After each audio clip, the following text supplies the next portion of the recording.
नमस्कार दर्शक बंधु। आज हूँ अक्टोबर मास 15 तारिख बुधवार। आज दिन जाकर टॉप 20 गुरुत्वपूर्ण खबर उपर आसतु नजर पकाइबा। वीडियो को शेष पर्यंत देखंतु। मात्र किछि समय मध्य जानिपारे आज दिनर संपूर्ण खबर। ता पूर्व चैनल नुआ थिले चैनल को सब्सक्राइब करी रखंतु। एमिति प्रतिदिन लाटेस्ट न्यूज सर्वप्रथमे देखिबा पाई। तेबे आसंतु संपूर्ण खबर उपर नजर पकाइबा। आजिर प्रथम खबर, दीपावली पूर्व महिला बड़ घोषणा कर राज्य सरकार। राज्यर महिला को आहरी आत्मनिर्भरशील करने सरकार आत्मनिर्भर महिला सुभावक बा आम सुभावक योजना आरंभ करने को जाउछंती। जो माने भी ऋण करी कार किनिबा को चाहिए से कार किणे देबे राज्य सरकार। प्रत्येक महिला को मिलिबो 10 लाख टंका पर्यंत सुधमुक्त ऋण। 4 वर्ष 1100 महिला को कार किणी टैक्स भावे व्यवहार करने को ऋण जोगाई देबे सरकार। जहाँ फल महिला को सुध बाबद को टेंशन नेबाको पड़िबनी। बैंक प्रति महिला को 10 लाख टंका जाए ऋण जोगाई दिज्व। ऋणर किस्ती महिला माने 5 वर्ष सुझिबे एवं राज्य सरकार वार्षिक 11% हार में सुध सुझिबे। वाणिज्य और परिवहन विभाग ने योजना को अनुमोदन देइछंती राज्य सरकार। आसंता 23 तारिख में मुख्य शासन सचिव अध्यक्षतार बसिब बैठक। परवर्ती खबर, राशन कार्ड को नहीं आसिला बड़ अपडेट। आपण जदि राशन कार्ड चाउल पाउछंती आ केवाईसी करना तेबे आपण आसी बड़ खबर। कटिब आपण राशन कार्ड आउ चाउल देवेनि सरकार। एने खोद कहते जोगाण मंत्री कृष्णचंद्र पात्र। जोगाण मंत्री कहवा अनुसार केंद्र सरकार केवाईसी बंद कर एबे भी राज्यर प्राय 15,67,000 अधिक राशन कार्ड हिताधिकारी केवाईसी करना। तेणु एवं समय नथिबा कारणरू आसंता मासर जो लोक माने केवाईसी करना सेमानकर चाउल बंद कर दिज्व।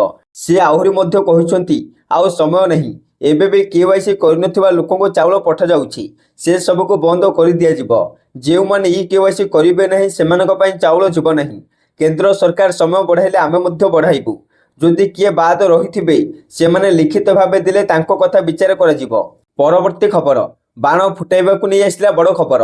कारण दीपावली पूर्व जारी है गाइडलाइन। संध्या 7टारू 9टा जाए बाण फुटाइबाकू मिलिला अनुमति। एने राज्य प्रदूषण नियंत्रण बोर्ड पक्षर गाइडलाइन जारी कर जाइछि। बाण फुटाइबा समय सुरक्षा पे परामर्श दिया जाइछि। राज्य प्रदूषण नियंत्रण बोर्ड पक्षर बेरियम और केमिकल युक्त बाण बिक्री व्यवहार मना कर जाइछि। सेहीपरि 125 डेसिबल अधिक शब्द सृष्टिकारी बाण फुटाइबाकू मना कर जाइछि। आउ पार्क, साइलेंस जोन, हॉस्पिटल, शिक्षानुष्ठान, कोर्टर 100 मीटर बाण फुटाइबाकू बारण कर जाइछि। सेहीपरि धार्मिक अनुष्ठान 100 मीटर परिधि मध्य भी बाण फुटा जीवनी। खोला स्थान में केवल सबुज बाण फुटाइबाकू अनुमति रही। एथि सहित बस्ती सह रास्ता और जनगहलीपूर्ण स्थान में बाण फुटाइबाकू बारण कर जाइछि। 10 वर्ष कम बयसर पिलांको शब्दयुक्त बाण देबाकू मना कर जाइछि। एही नियम गुड़िक न मानिले 2000 टंका जरिमाना देबाकू हेबो। परवर्ती खबर, श्रीमंदिर भितर को पुलिस कर्मचारी किंबा सेवायत नहीं पारिबे नहीं मोबाइल। सेपटे श्रीमंदिर को संपूर्ण भाव बारण हेबो मोबाइल फोन। कौन से पुलिस कर्मचारी किंबा सेवायत मंदिर भितर को मोबाइल नहीं पारिबे नहीं। आगु वाकी टकी व्यवस्था हेबो बोली कहिसंदे सुरक्षा सब कमिटी मुख्य। गतकाली सुरक्षा सब कमिटी मुख्य डॉक्टर गिरीश चंद्र मुर्मू अध्यक्षतार नीलाद्री भक्त निवास सभागृह श्रीमंदिर सुरक्षा सब कमिटी बैठक अनुष्ठित होइतिला। एने बैठक पर सुरक्षा सब कमिटी मुख्य गिरीश चंद्र मुर्मू यही सूचना देइछंती। परवर्ती खबर, मध्यवित्त परिवार को एलआईसी बड़ उपहार। लॉन्च कला 2टी फ्री स्कीम, उठाई पारिबे लाभ। सेपटे साधारण लोकों किंबा मध्यवित्त वर्ग को दीपावली उपहार देइछि एलआईसी। प्रकृत में निम्न आय एवं मध्यवित्त वर्गर लोकों पकड़ एवं संचय को ध्यान रखी कंपनी 2टी बीमा योजना आरंभ करिछि। प्रथमे एलआईसी जन सुरक्षा। एलआईसी जन सुरक्षा योजना हेउछि निम्न आय गोष्ठी लोकों एक कम मूल्य बीमा योजना। यह योजना एक अणभागीदारी एवं अणसंयुक्त बीमा योजना, अर्थात यह बजार सहित लिंक नुहे किंबा बोनस प्रदान करे नहीं। जेहेतु यह एक क्षुद्र बीमा योजना, यह समाजर आर्थिक दुर्बल वर्गर आवश्यकता अनुसार प्रस्तुत। एहीपरि योजना गुड़िक सुविधाजनक पेमेंट विकल्प सहित कम प्रीमियम रे उपलब्ध। यहाँ पर द्वितीय एलआईसी बीमा लक्ष्मी। एलआईसी बीमा लक्ष्मी होउछि एलआईसी द्वारा आरंभ होइथिबा एक नूतन जीवन बीमा एवं संचय योजना। यह एक नॉन पार एवं नॉन लिंक्ड योजना, अर्थात रिटर्न बजार कार्य दक्षता सहित उचित नुहे एवं एथिरे बोनस अंतर्भुक्त हेब नहीं। यही योजना जीवन बीमा एवं परिपक्वता किंबा संचय उभय प्रदान करिपारे एवं व्यक्ति विशेषଙ୍କ आवश्यकता पूरण करिबा पई लक्ष्य रखा जाइछि। परवर्ती खबर, यही 3 कफ सिरप विष सदृश ଚେତାବନୀ ଜାରି କଲା WHO। ସେପଟେ ଭାରତରେ ବିଷାକ୍ତ କଫ୍ ସିରପ ଯୋଗୁଁ 20ରୁ ଅଧିକ ଶିଶୁଙ୍କ ମୃତ୍ୟୁ ହୋଇଛି। ବିଶ୍ୱ ସ୍ୱାସ୍ଥ୍ୟ ସଂଗଠନ WHO ଏହି ବିଷୟକୁ ଧ୍ୟାନ ଦେଇଛି। କୋଲ୍ଡ ରେଫ୍ ସମେତ 3ଟି ଔଷଧ କମ୍ପାନୀକୁ ସେମାନଙ୍କର କଫ୍ ସିରପ ସମ୍ପର୍କରେ ଚେତାବନୀ ଜାରି କରିଛି। ଏହି ଔଷଧ ମଧ୍ୟପ୍ରଦେଶରେ ଅନେକ ଶିଶୁଙ୍କ ମୃତ୍ୟୁର କାରଣ ହୋଇଥିଲା। ଯଦି ଏହି କଫ୍ ସିରପ ଗୁଡ଼ିକ କୌଣସି ସ୍ଥାନରେ ଦେଖାଯାଏ ତେବେ ତୁରନ୍ତ ରିପୋର୍ଟ କରିବାକୁ WHO ଅନୁରୋଧ କରିଛି। ବିଶ୍ୱ ସ୍ୱାସ୍ଥ୍ୟ ସଂଗଠନ ଶ୍ରୀସାନ୍ ଫାର୍ମାର କୋଲ୍ଡରେଫ୍, ରେଡେନେକ୍ସ ଫାର୍ମାର ରେସିପ୍ରେସ୍ ଟିଆର୍ ଏବଂ ସେଫ୍ ଫାର୍ମାର ରେଡ୍ଲାଇଫ୍ ସିରପର ନିର୍ଦ୍ଦିଷ୍ଟ ବ୍ୟାଚ୍ ଗୁଡ଼ିକୁ ଭେଜାଲ ଭାବରେ ଚିହ୍ନଟ କରିଛି। ଏହାପରେ WHO କହିଛି ଯେ ଏହି ସିରପ ଗୁଡ଼ିକ ସ୍ୱାସ୍ଥ୍ୟ ପାଇଁ ବିପଦ ସୃଷ୍ଟି କରେ। ଏହା ଗୁରୁତର ଏବଂ ମାରାତ୍ମକ ରୋଗ ମଧ୍ୟ ସୃଷ୍ଟି କରିପାରେ। ପରବର୍ତ୍ତୀ ଖବର, ଓଡ଼ିଆ ଡାକ୍ତରୀ ଛାତ୍ରୀ ଗଣଦୁଷ୍କର୍ମ ଘଟଣାରେ ସମସ୍ତ ଅଭିଯୁକ୍ତଙ୍କୁ ଗିରଫ କରାଯାଇଛି।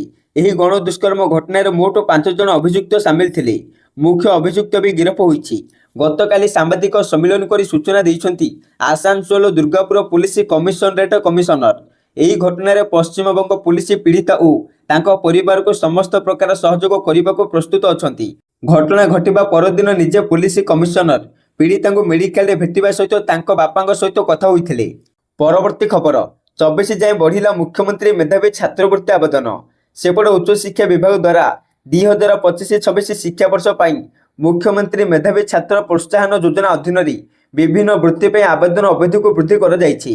ପୂର୍ବରୁ ଏହି ମେଧାବୃତ୍ତି, ବ୍ୟାସକବି ଫକୀର ମୋହନ ଭାଷାବୃତ୍ତି ଯୋଜନା ଏବଂ ଗୋପବନ୍ଧୁ ଶିକ୍ଷା ସହାୟତା ଯୋଜନା ଲାଗି ଆବେଦନର ଶେଷ ତାରିଖ ଅକ୍ଟୋବର 10 ତାରିଖ ରହିଥିଲା। ଏବେ ଏହାକୁ ଅକ୍ଟୋବର 24 ତାରିଖ ପର୍ଯ୍ୟନ୍ତ ବୃଦ୍ଧି କରାଯାଇଛି। ଆଉ www.scholarship.odisha.gov.in ରେ ଆବେଦନ କରିବାକୁ କୁହାଯାଇଛି।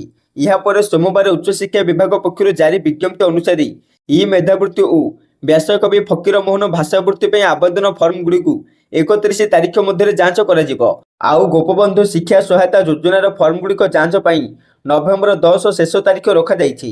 ସେପଟେ ଏହି ମେଧାବୃତ୍ତି ମାଧ୍ୟମରେ ସ୍ନାତକ ଛାତ୍ରଛାତ୍ରୀଙ୍କୁ 10,000, ସ୍ନାତକୋତ୍ତରଙ୍କୁ 15,000 ଏବଂ ବୈଷୟିକ ବୃତ୍ତିଗତ ଛାତ୍ରଛାତ୍ରୀଙ୍କୁ 20,000 ଟଙ୍କାର ସହାୟତା ପ୍ରଦାନ କରାଯିବ। ଗୋପବନ୍ଧୁ ଯୋଜନାରେ ଯେଉଁ ପିଲାମାନଙ୍କର ପାରିବାରିକ ଆୟ 2,50,000 ଟଙ୍କାରୁ କମ୍ ରହିଛି ସେମାନଙ୍କୁ ପ୍ରତିବର୍ଷ 20,000 ଟଙ୍କା ବୃତ୍ତି ପ୍ରଦାନ କରାଯାଉଛି।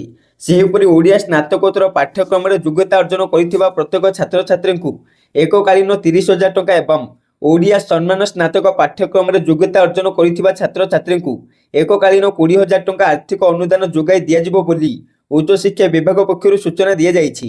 ପରବର୍ତ୍ତୀ ଖବର, ଓଡ଼ିଶାରେ ହେବ ବୃହତ ଆଲୁମିନିୟମ ପ୍ରକଳ୍ପ। ଏନେଇ ରାଜ୍ୟ ସରକାରଙ୍କ ପ୍ରସ୍ତାବ ଦେଇଛି ବେଦାନ୍ତ। ବେଦାନ୍ତ ଗ୍ରୁପ ଚେୟାରମ୍ୟାନ୍ ଅନିଲ ଅଗ୍ରୱାଲ 1,60,000 କୋଟି ଟଙ୍କାର ନିବେଶ କରିବେ। 30 ଲକ୍ଷ ଟନ୍ ଆଲୁମିନିୟମ ଉତ୍ପାଦନ ହେବ। 3.5 ବର୍ଷ ଭିତରେ ପ୍ରକଳ୍ପ ସାରିବାକୁ ପ୍ରସ୍ତାବ ଦେଇଛି Vedanta. Down stream aluminium park କରିବାକୁ ପ୍ରସ୍ତାବ ଦେଇଛି କମ୍ପାନୀ। ଏ ସମ୍ପର୍କରେ ମୁଖ୍ୟମନ୍ତ୍ରୀ ମୋହନ ମାଝୀଙ୍କୁ ଚିଠି ଲେଖିଛନ୍ତି ଅନିଲ ଅଗ୍ରୱାଲ। ଏନେଇ ଗତକାଲି ଲୋକସଭା ଭବନରେ ମୁଖ୍ୟ ଶାସନ ସଚିବ ମୋହନ ଆହୁଜାଙ୍କ ଅଧ୍ୟକ୍ଷତାରେ ଏକ ଗୁରୁତ୍ୱପୂର୍ଣ୍ଣ ବୈଠକ ଅନୁଷ୍ଠିତ ହୋଇଯାଇଛି। ଏହି ବୈଠକରେ ପ୍ରକଳ୍ପ ବିଷୟରେ ବୈଠକରେ ବିସ୍ତୃତରେ ଆଲୋଚନା କରାଯାଇଛି।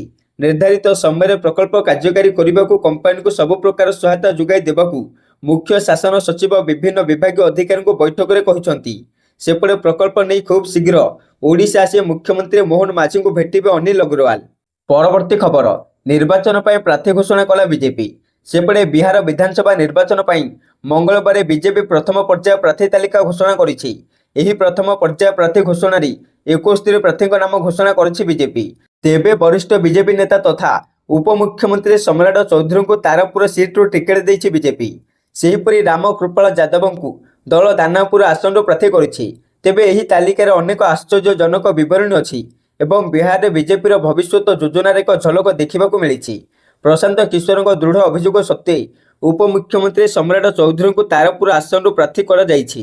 ତାଲିକାର ଦ୍ୱିତୀୟ ସବୁଠାରୁ ଆଶ୍ଚର୍ଯ୍ୟଜନକ କଥା ହେଉଛି ବିଧାନସଭା ବାଚସ୍ପତି ନନ୍ଦକିଶୋର ଯାଦବଙ୍କ ଟିକେଟ୍ ବାତିଲ କରାଯାଇଛି। ବିଜେପି ପ୍ରଥମ ତାଲିକାରେ 9 ଜଣ ବିଧାୟକଙ୍କ ଟିକେଟ୍ କାଟି ଅନେକ ପ୍ରମୁଖ ନାମ ପୁନରାବୃତ୍ତି କରିଛି। ପରବର୍ତ୍ତୀ ଖବର, ପର୍ଯ୍ୟଟକଙ୍କ ପାଇଁ ଖରାପ ଖବର, ମାଟିରେ ମିଶିବ ଆଇଫେଲ୍ ଟାୱାର। ସେପଟେ ବିଶ୍ୱ ପର୍ଯ୍ୟଟନର ଏକ ବଡ଼ ଆକର୍ଷଣ ପ୍ୟାରିସର ଆଇଫେଲ୍ ଟାୱାରକୁ ନେଇ ସୋସିଆଲ ମିଡିଆରେ ଖବର ଖେଳୁଛି। 2026ରେ ଏହାକୁ ଭଙ୍ଗାଯିବା ନେଇ ଚର୍ଚ୍ଚା ହେଉଛି। କିନ୍ତୁ ଏ ଖବର ସତ୍ୟ କିନା ସେ ନେଇ ଆଲୋଚନା ହେଉଛି। ତେବେ ଏ ଖବରକୁ ନେଇ ଦୁନିଆର ଅନେକ ପର୍ଯ୍ୟଟକ ଚିନ୍ତା ବ୍ୟକ୍ତ କରିଛନ୍ତି। ଏବେ ସୋସିଆଲ ମିଡିଆରେ ଆଇଫେଲ୍ ଟାୱାର ନେଇ ରିପୋର୍ଟ ଭାଇରାଲ ହେଉଛି। ପରବର୍ତ୍ତୀ ଖବର, 9 ଜିଲ୍ଲାରୁ ସମ୍ପୂର୍ଣ୍ଣ ବିଦାୟ ନେଲା ମୌସୁମୀ। ଆଗକୁ ବଢ଼ିବ ଶୀତ।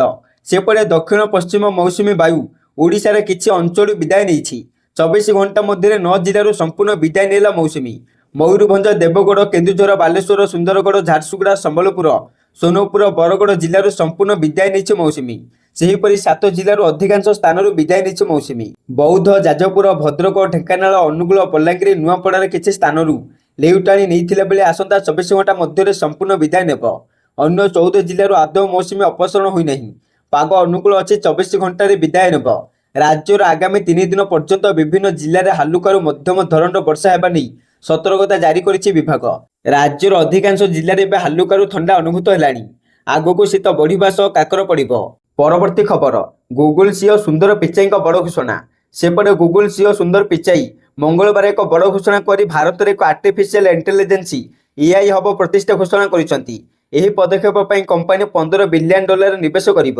ପିଚାଇ କହିଛନ୍ତି ସେ ଏହି ବିଷୟରେ ପ୍ରଧାନମନ୍ତ୍ରୀ ନରେନ୍ଦ୍ର ମୋଦିଙ୍କ ସହ କଥା ହୋଇଛନ୍ତି।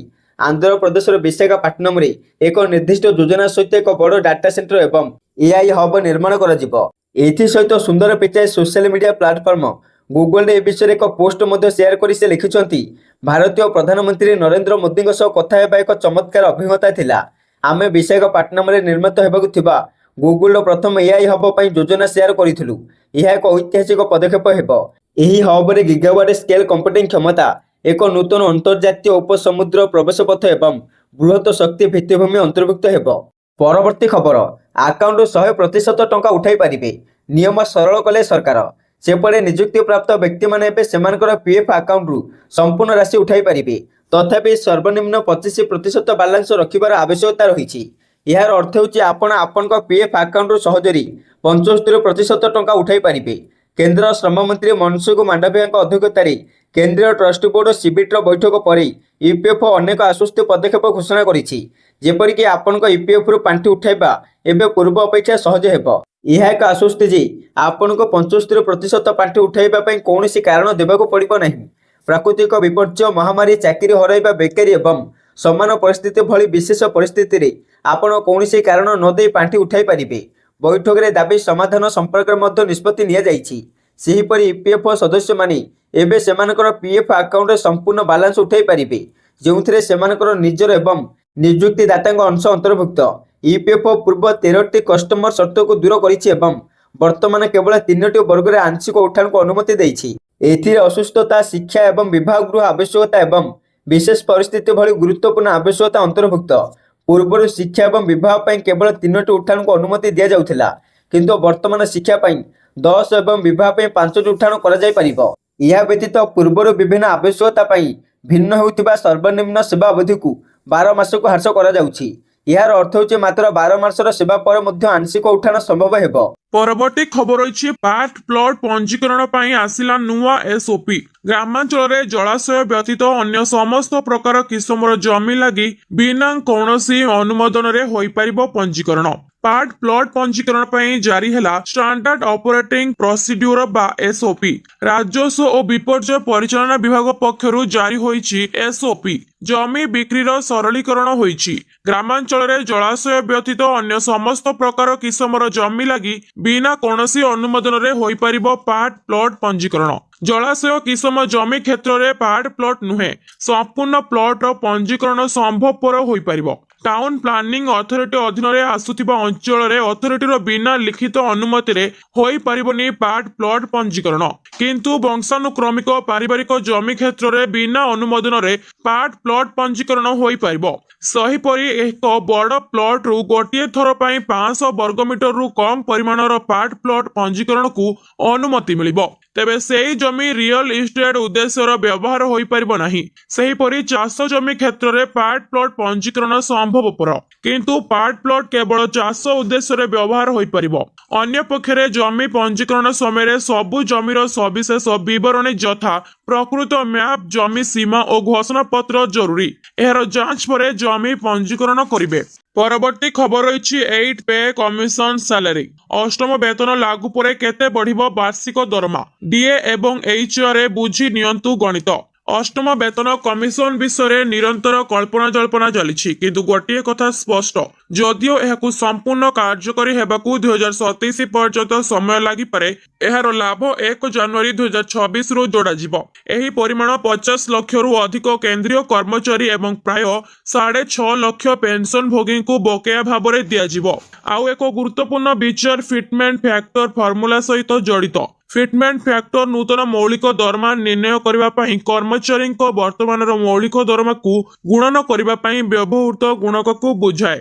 ଉଦାହରଣ ସ୍ୱରୂପ ଷଷ୍ଠ ବେତନ କମିଶନରେ ସର୍ବନିମ୍ନ ମୌଳିକ ଦରମା 7,000 ଥିଲା ଏବଂ ସପ୍ତମ ବେତନ କମିଶନରେ 2.57ର ଏକ ଫିଟମେଣ୍ଟ ଫ୍ୟାକ୍ଟର ପ୍ରୟୋଗ କରାଯାଇଥିଲା, ଯାହା ସର୍ବନିମ୍ନ ମୌଳିକ ଦରମାକୁ 18,000 ବୃଦ୍ଧି କରିଥିଲା।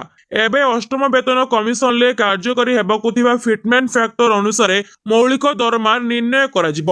ପରବର୍ତ୍ତୀ ଖବର ରହିଛି, ଅମିତାଭ ବଚ୍ଚନଙ୍କୁ କରିଥିଲେ ଅସମ୍ମାନ, ଏବେ ସୋସିଆଲ ମିଡିଆରେ ପଡୁଛି ଗାଳି। ଟ୍ୱିଟ୍ କରି ବିଗ୍ ବି କହିଲେ ଏମିତି, 2000 ମସିହାରୁ ଆଜି ପର୍ଯ୍ୟନ୍ତ ଦୀର୍ଘ 25 ବର୍ଷ ଧରି ଦର୍ଶକଙ୍କ ମନୋରଞ୍ଜନ କରି ଆସୁଥିବା ରିଆଲିଟି ଶୋ କୌନ ବନେଗା କରୋଡ଼ପତି ପ୍ରାୟତଃ ସମସ୍ତଙ୍କର ପସନ୍ଦ। ଶୋରେ କେହି ଅଧିକ ଟଙ୍କା ଜିତିଲେ ହେଉ କି କୌଣସି ତାରକା ଆସିଲେ ସବୁବେଳେ ଚର୍ଚ୍ଚାର ଶିରୋନାମାରେ ଆସିଥାନ୍ତି, କିନ୍ତୁ ବର୍ତ୍ତମାନ ସୋସିଆଲ ମିଡିଆରେ ଆରମ୍ଭ କରି ଗଣମାଧ୍ୟମ ପର୍ଯ୍ୟନ୍ତ ସବୁଠି ଜଣେ ପଞ୍ଚମ ଶ୍ରେଣୀର ଛାତ୍ରଙ୍କୁ ନେଇ ଚର୍ଚ୍ଚା। ଏହି କୁନି ପିଲାଟି କୌନ ବନେଗା କରୋଡ଼ପତିରେ ଭାଗ ନେଇଥିଲେ ମଧ୍ୟ ଜିତି ପାରି ନଥିଲେ, ତଥାପି ତାଙ୍କ ନାଁ ଏବେ ଚର୍ଚ୍ଚାରେ। ଗୁଜରାଟ ଗାନ୍ଧୀନଗରର ପଞ୍ଚମ ଶ୍ରେଣୀର ଛାତ୍ର ଇଶିତ ଭଟ୍ଟ କୌନ ବନେଗା କରୋଡ଼ପତିକୁ ଆସିଥିଲେ, କିନ୍ତୁ ତାଙ୍କ ଆଚରଣ ପାଇଁ ସୋସିଆଲ ମିଡିଆରେ ସେ ଟ୍ରୋଲିଂର ସମ୍ମୁଖୀନ ହେଉଛନ୍ତି।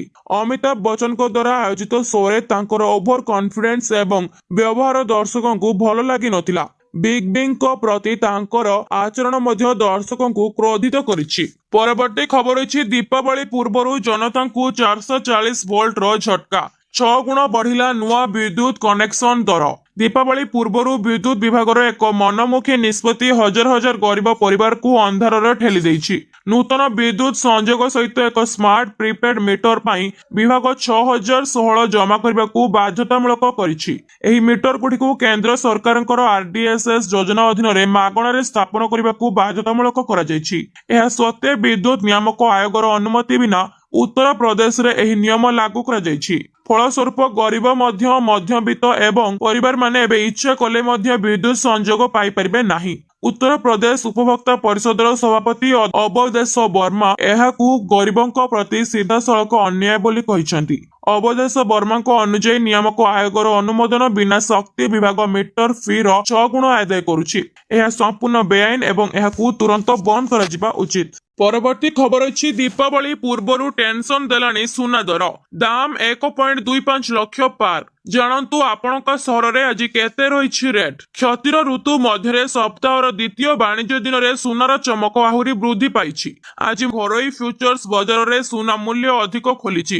ସକାଳ ପ୍ରାୟ 10:40ରେ ମଲ୍ଟି କମୋଡିଟି ଏକ୍ସଚେଞ୍ଜରେ ଡିସେମ୍ବର 5 ତାରିଖର ଅବଧି ସହିତ ସୁନା ଫ୍ୟୁଚର୍ସ ପ୍ରତି 10 ଗ୍ରାମ ପ୍ରତି 1,26,731 ଟଙ୍କାରେ କାରବାର ହେଉଥିଲା। MCX ସୁନା 1412 ଟଙ୍କା ବୃଦ୍ଧି ପାଇ 1,26,041 ଟଙ୍କାରେ ଖୋଲିଥିଲା ଏବଂ ପ୍ରାରମ୍ଭିକ କାରବାରରେ 1,26,900ରେ ପହଞ୍ଚିଥିଲା। ସୋମବାର ଦିନ MCX ରେ ସୁନା ମୂଲ୍ୟ ପ୍ରତି 10 ଗ୍ରାମ ପିଛା 1,24,629 ଟଙ୍କାରେ ବନ୍ଦ ହୋଇଥିଲା। ସୁନା ସହିତ ରୂପାରେ ମଧ୍ୟ ଏକ ଗୁରୁତ୍ୱପୂର୍ଣ୍ଣ ବୃଦ୍ଧି ପରିଲକ୍ଷିତ ହେଉଛି। ଦର୍ଶକ ବନ୍ଧୁ, ଭିଡ଼ିଓଟି ଭଲ ଲାଗୁଥିଲେ ଭିଡ଼ିଓ ଗୋଟେ ଲାଇକ୍ କରିବା ସହିତ ଚ୍ୟାନେଲକୁ ସବସ୍କ୍ରାଇବ କରିବେ, ଏମିତି ସବୁଦିନର ନୂଆ ନୂଆ ଖବର ଜାଣିବା ପାଇଁ। ଆଜି ପାଇଁ ଏତିକି, ରହୁଛି କାଲି